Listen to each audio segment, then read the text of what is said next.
Yo, what's up, everybody? It's your boy J-Rock right here. Today I'm gonna be hitting you with another comic reaction. Now, what I mean by that is I'm gonna be reading a comic book and I'm gonna give you my initial reactions as I read the issues and my initial thoughts. Now, sometimes I do overviews or after I read the whole thing, let it soak in, then I give a better actual review, right? Right now, it's just reactions as I'm reading. I'll be reading Swamp Thing by Nancy Collins. I've been having the Omnibus for a while, thought it was time to crack it open and read it. I have read some Swamp Thing before, and this is about my third or fourth run I try to read from Swamp Thing. I gotta say, most of them I didn't enjoy. I did like the Scott Snyder when I read, I think it was like a 50 issue Omnibus. I went up to like page 40 and I never ended up finishing it, but I was really enjoying it. So right now I'm gonna do an overhead view, kind of flip through some of the pages as I read and whatnot. I know some of you like looking at the dust jackets, so here it is. Swamp Thing, DC. It says Black Label right there. Nancy Collins. Not exactly sure what Black Label means because these came out before the Black Label thing was out, so they just like relabeled some and named them this randomly, I guess, right? So it says Swamp Thing here. I do like the design. See here, has this picture of Swamp Thing. The covers here are real killer as well. Has that Black Label thing here. I'm not sure other omnibuses are labeled this from Marvel. So there's definitely more of a horror type book, right? So there's the dust jacket. Look at the book itself. I really like the design on this book. Now look at that. We got the plants here. It's kind of simplistic. Just has a picture here. This would have been cool if it was bigger, like the size of the whole thing. But then it would look like every other omnibus, right? So they went like a different route. I know this writer, Nancy Collins, I believe she wrote horror novels. So she comes from a prose novels background and she decided to write comic books. So you could tell just by the design of this book, this is more like a design that you would get in books that don't have pictures, right? Which is okay, so here's the book, here's the people that worked on it. And I'm turning this shit into an overview, right? I always love when they do this. Show you every issue that's in the book and what page every issue starts. That's a big plus for me. Here you get everything, right? Then you get a little forward or whatever. I don't even bother to read that shit. Here's the first cover. Now, it shows... Oh, no, this is not even the first cover. Look. Here's the first cover. So here's the first cover. And look, these covers are killer. I really enjoy the covers on this. It's a weird, like... I don't know if it's digital coloring or painted style. Because it doesn't look like a paintbrush to me. It looks digital, but... It's really awesome. If I saw this in the store, this cover would stand out. This art style. So I'll be like, hey, what's that book, right? Doesn't show the title here, so they're like, you know, DC always does like virgin covers. Now on the other side of it, you get this. What I don't like is it doesn't tell you like issue 1 anywhere or whatever, right? So that's always kind of sucks. It doesn't say it here either. I don't see the numbering anywhere. But yeah, that would be the first issue, and here's where we start. The art style, I do like the art here. It is art that you know it's not superhero-y type of art, right? So I always like that when they're, because this is kind of like a horror book, so it doesn't really work if they're going with like where everybody's buff and everything, like a superhero look, like a Jim Lee. I don't think he would work in horror. I'm pretty sure he has other styles he can draw. So here we start in Swamp Thing. That's his girl right there, and he has a kid, right? So he has a kid here, and they're all just hanging out doing the family thing, right? He's being a father. He does still include himself, right? Whenever some shitty shit's going down, because that's what he has all these powers for. So he has to do his job. But he is spending more time living the family life. Immediately, this shit is real dark. It gets real dark. I was like, holy crap, like, what's going on here? Look at this kid. This is a child. He's tied up, and look. They have a mouth gagged. And look at the picture right there. Like, that's really good artwork. Like, I see this picture, and he looks scared, and you feel for him. And then they go with these mute colors. The colors really work. It's like, we don't add a lot of colors. It's just, you know, a dark grayish and some dark purple. Looks really good. And here's the car. They're driving him away, and he's tied up right there. This guy opens the thing. So it immediately gives this feel of some type of pedophile or something, right? And he tells the child, like, oh, you've been really bad. You were supposed to keep our little secret. And he tosses him right here into the ocean. You see him toss him? Lands in the ocean. Kid is dead. It says 1. You see his sneaker right here. We don't have to show that kid drowning or anything. You just show the sneaker in that. It says enough. So the art is really good here. The way it's telling the story. It feels dark. Does not feel like a superhero comic at all. Like, you could tell a really good story with this without even having Swamp Thing in it. I was like, damn. Look at the second character. These guys are all driving together, and they pull this guy out of the truck. Look, and they're right here, you know, drinking, and you're kind of like hillbillies or like rednecks, and they're really they're pissing on this guy's head. Look, they're pissing on him, and you see this guy here, and it's him and his boyfriend, right? I tell you, the artwork is really good here, and this looks like almost like a picture, like they would have traced a picture. So while they're pissing on him and all that, they're telling him, you know how disrespectful you were. Like, you gotta consider others, right? Like, how dare you like be making out with your boyfriend and doing that kind of stuff in front of us? Like, you know, that was so rude. So you obviously he has to be punished, right? What was he thinking? So they grab him right here, toss him into this lake. That's the second victim. So you see where this is going. They're tossing people into the same river. Now this river has some type of curse or some shit going down. Damn, bro, like shit got dark real quick. I gotta say, this got me hooked right away from the beginning. I was like, all right, this is different. Some of the language is a little bit, I'm like 4 issues in right now, right? And it's like mainly that first issue started off really strong, but it says certain words and stuff that it like I don't like reading them over and over, right? Like it says it repeats it too many times. Like I get what you're doing and it's meant to make you feel uncomfortable. I get it. When it's in a movie or something, you're listening to it and you're like, wow, it's kind of cringe, but that's what it's meant to do, right? But when you're reading it, if it says it once or twice, that's enough, right? Like you get the point. But when you're reading it over and over, that's the one thing I so far didn't enjoy too much, because it's like you're reading it, so it's like you're saying it, and it felt icky in a way, if that makes sense. But it was very different from most books I pick up and read. So I was like, wow. And I was looking to when this run was written. I think it was 1991. So this is still in the 90s, and you know, I wasn't around for the previous decades, so probably was worse. But I know even at that time, it was still kind of a thing where like people did get mistreated and whatnot, and it definitely gave that vibe. I was like, holy shit! I go, this is real interesting, and it is real dark, and it is a horror book. So horror a lot of times is meant to be uncomfortable, and this is doing that right now. So it's doing a good job. I don't even think I'm 3 issues in. I'm on like page 60 or something.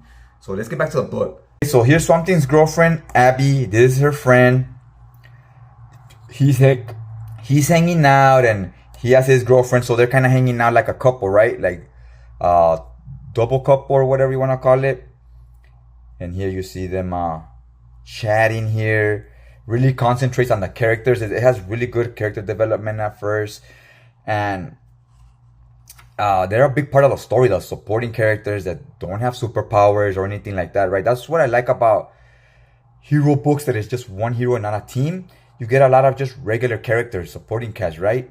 As opposed to superhero teams that's so bogged down with so many superheroes, you don't really include like regular people. So here they are just shopping, and there's the kid, and you know, going about their regular lives. They live in Louisiana. This is set in New Orleans and all those areas, right? I'm not sure where Swamp Thing's usually at, but that's where he's at here.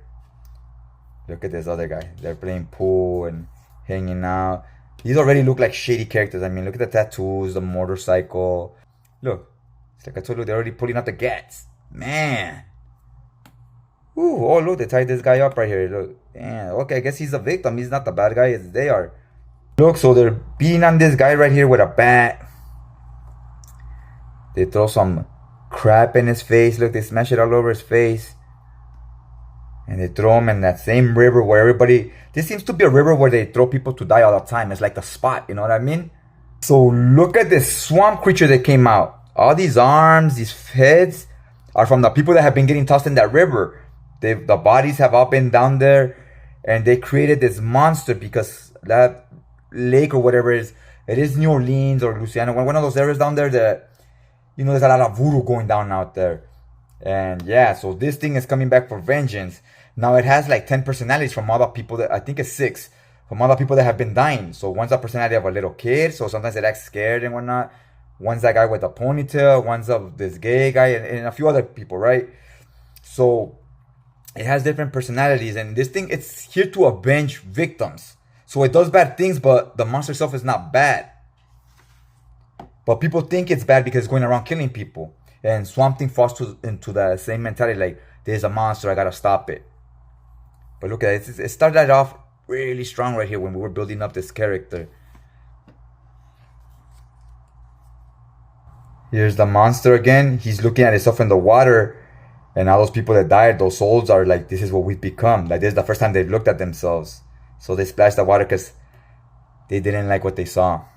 Here's the monster. He's kind of depressed and mad because he's like, oh, I'm a monster now, right? That was kind of the end of this story arc. There's he's kicking it with the gators. And look at this cover. Damn, again, these covers, man, they're real killer. Now we're getting into a situation where now Swamp Thing is becoming he's running for like governor of Louisiana. So it starts getting a little bit political, talking about politics and stuff. And I was just like, that seemed kind of boring because there was a lot of talking. And it's like, yeah, we get it. Like, the Republican is a racist asshole. You don't like minorities. It's like a never-ending story, right? And then the Democrat, he's just an asshole that tries to steal from the government and not help anybody but himself.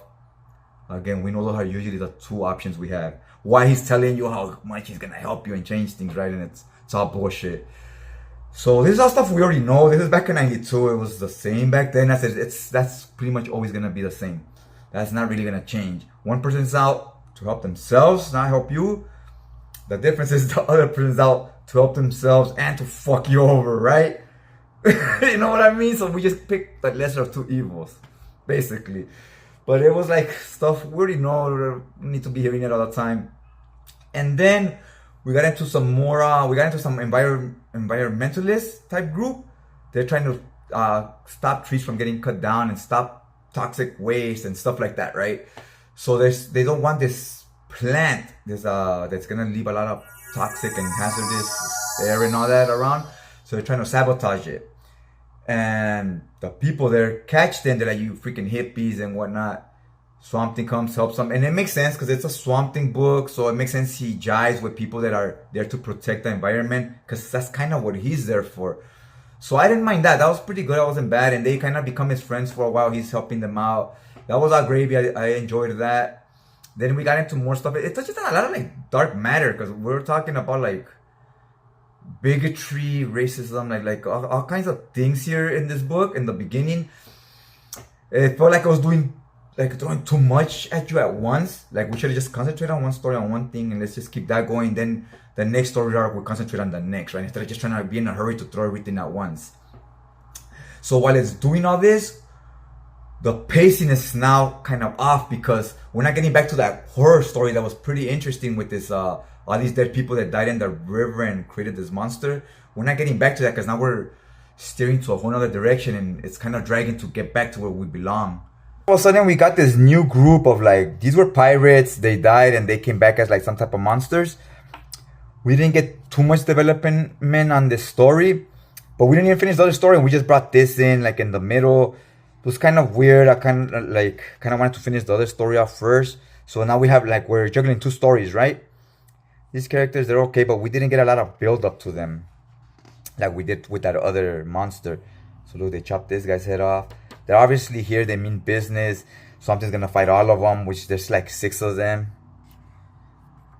And all of a sudden, we got a new artist, and I mean, look at Abby, their bitch looks bad. They're trying to make her all like, clearly they made her a lot sexier. The sex appeal went up from like 6 to 10, right? So this artist is a whole different style, and this is his style, right? This is what he's trying to do. It's very obvious, very noticeable. Like, it's such a jarring change. It's like, holy shit. So Swamp Thing's fighting these creatures. I was like, why did they bring them in and we didn't finish that other story? That was kind of like, And now we're telling the story of how they were all pirates. They died and he made kind of basically a deal with the devil. This out, like the monsters, they're coming after the child. Coming after Swamp Thing's kid, because Swamp Thing, Swamp Thing fights back. The kid won't, so we're going after the soft targets, right? And look what they do. The kid, he has superpowers too. So he fights back and then he's more powerful than they thought. The monster's like, oh shit, like, this kid has powers, but he don't know how to wield them, so he won't be a problem. Look at all these zombies coming over. This panel, I really like the way this looks. This looks badass. Look at Swamp Thing there. So this is a big war breaking out. So you could tell it's kind of going to be the end of the arc, right? Because that's how they end, right? With a big bang. So this is what we're getting here. All kinds of monsters now. Swamp Thing's kind of overwhelmed, like the odds are against them. But now he's trying to fight all of them because he makes a lot of Swamp Things grow. Holy, look at this, look at this. So Swamp Thing grows so big because now he's pissed. He basically grew like into a mountain, and this is where everybody's at on this little island. And look at his hands, right? Look, he just crushed the whole spot. And he says, I am Swamp Thing. He's like a lot more powerful than I thought. And I mean, he's basically Mother Nature. But he did have help during the battle with this Constantine, if you read the Hellblazer comics. So he had some help because he was outnumbered like 6-1. Hellblazer came in. I don't think he really has superpowers, but he did what he could, right? He at least protected Abby and the kid to an extent. Alright, my people. So far, what did I think about the book? We're 220 pages in. And this is a 1,000-page book, I believe. 980 pages or so. So, I'm not gonna do the whole book in one sitting. It's just way too much. And one, the video will run forever. And that would be like my whole day, right? We're gonna do it in pieces. So this story pretty much came to an end there. I really enjoyed some stuff about it. Some stuff I didn't. Like, the last battle was cool, but there was no build up to these villains. They just showed up last minute so something could have something to fight, basically, right? The real build up was with that other monster, and we never got around. It never went back to him. So it's like, I guess that story is like playing the long game. So yeah, I'm pretty sure the monster will come back because nothing was resolved, right? So I was like, it left me wanting to know what's going on with that other monster. We never got back to him. I thought he was gonna appear to help Swamp Thing against these guys. Never did. Hellblazer showed up, and Constantine showed up and helped out at the end. He also appeared kind of out of nowhere. So these characters and Constantine and everybody, just this big war broke out at the end, but everybody just appeared out of nowhere, no build up to it. So I don't know. It was cool, the art and stuff. The fight scene was cool, but that's not the build up we had. Was with that other monster, and it's a big book, so I'm pretty sure we'll get back to him later. But right now, yeah, it felt like half of a story for 220 pages. You thought we would have got that done. So right now I'm on it. It started off really strong, and then it lost me at the end with a lot of stuff in between. There was just about a bunch of other stuff that, like filler, right? Like they didn't add anything to the story. They didn't need to be there. So yeah, tune in next time so we could read the rest of it, right? And once I finish the whole book, I kind of gave a opinion on the overall thing, and I'll put my thoughts together a little better as I write them down and give a review of the whole run in general, right? So yeah, guys, right now, like I said, the first half was like an 8 or 9. It was really good. Then in the middle, it was like a 3. It was just losing me. Then the end had a cool action scene, so it kind of brought me back, but it wasn't the monster I was waiting for. So yeah, guys, let me know if you read this run. What do you think when you're up to like issue 5, right? Or 6, whatever I was in. Or what do you think of the whole run as a whole? Let me know in the comment section down below if you read it before and which Swamp Thing do you recommend. Everybody recommends the island more. So I'll get to it one day. Just not right now. Because I seen it, it's a bit wordy. I was like, damn, it's gonna take me a minute to read that one. So yeah, guys, yeah, you know what? If you enjoyed the video, go ahead and hit the like button and hit the subscribe button. That way you could stay tuned for when I finish the rest of it, and we could read it together in pieces, right? This is gonna be broken up into maybe 3 videos because it's 220 pages right now. It's a 1,000-page book. I think it's gonna be 3 or 4 videos. All right, guys. Other than that, I'll check you guys out next time.